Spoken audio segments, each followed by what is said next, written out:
Right now, your attention is fracturing. A notification buzzes. Your eye flicks to it. You've scrolled past 3 sentences without reading them. This is not laziness. This is exactly what your brain was designed to do. For the first time in human history, that design is working against you. Your ancestors didn't have attention spans. They had vigilance. A sound in the underbrush meant danger. Your brain rewarded noticing novelty. Dopamine flooded your system every time something unexpected appeared. This kept them alive for millions of years.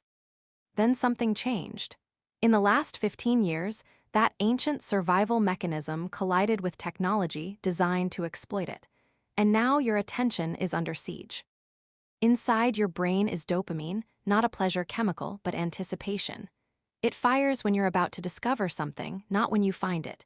Your ancestors got dopamine hunting, not eating. They got a hit noticing the bird, not holding it. Modern technology weaponized this exact mechanism. Your phone doesn't reward you for getting what you want. It rewards you for pulling to refresh and not yet knowing what's waiting. In 2018, neuroscientist Adam Gazzaley at UC Berkeley studied how media multitasking rewires the brain. People who consumed heavy media showed reduced gray matter in the anterior cingulate cortex, the brain's filter for irrelevant information. Your brain was literally shrinking its ability to ignore distractions. Think about how you read 5 years ago. Your attention was like a river. Now it's like a browser with 25 tabs open. Each notification is another tab. Your brain is the same, but your environment fundamentally changed. Humans evolved in scarcity. There were maybe 100 novel things in your life per day. Now you encounter more visual information in 1 hour on your phone than a hunter-gatherer saw in a week. Your brain's alarm system goes haywire. Every ping is a false urgency signal. Danger. Novelty. Check this now. Your brain obeys, following millions of years of programming. Technology companies understand this better than you do. They employ attention engineers whose job is to keep your dopamine sensitivity activated. Your social media feed isn't random. It's carefully constructed to make you jump from one novelty to the next before you ever adapt. In 2019, researchers at the University of Chicago, led by Wilhelm Hoffman, found that people with higher urges to check phones showed reduced self-control elsewhere. The urge wasn't voluntary. Their brains expected interruption so reliably that not checking felt wrong. Neural pathways rewired to crave the next notification. This is addiction, not to social media, but to anticipation and partial reinforcement. Your brain doesn't care if the notification means anything. It cares that something changed. Every notification is a bell, and your brain is the dog. Your attention runs an operating system it wasn't designed for. Your brain evolved to focus hard for hours, to hunt, to weave, to create. You still can, but it requires fighting your own wiring. Every minute of deep focus triggers your ancient vigilance system screaming that you're missing something.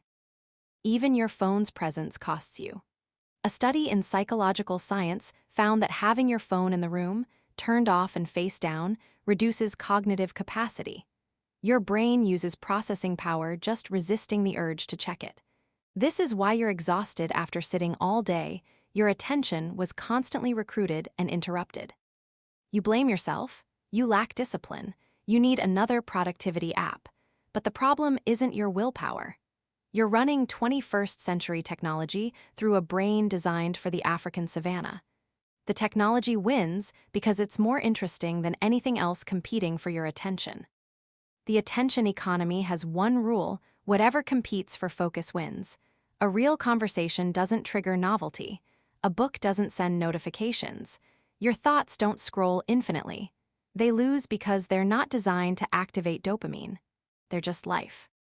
Your ancestors would recognize the vigilance, constant scanning for novelty, but not the source. The threat isn't a predator. It's a device telling you someone posted something and you don't know what. That uncertainty keeps you coming back. Your attention is your life. Where you focus is who you become.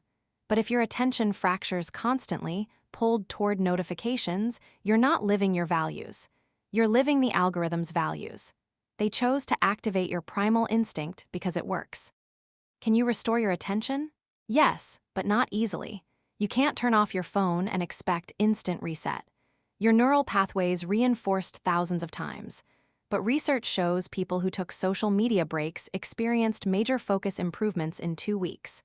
Not because they became disciplined, but because their brains stopped expecting interruption. This requires boredom. Real boredom. Not scrolling while waiting. Not podcasts in the car. Literally sitting with nothing. No input. No novelty. No rewards. Your attention will remember how to focus because focus is your brain's original state. Your attention didn't shrink because you changed. It shrunk because you're competing against billions in engineering designed to capture it. Knowing this doesn't fix it, but it changes the solution. It's not about you. It's about recognizing your environment actively tries to fracture your mind. The solution isn't another app or system. The solution is choosing, again and again, to direct your attention back to what matters. And that choice gets easier when you remember. The fracturing was never your fault.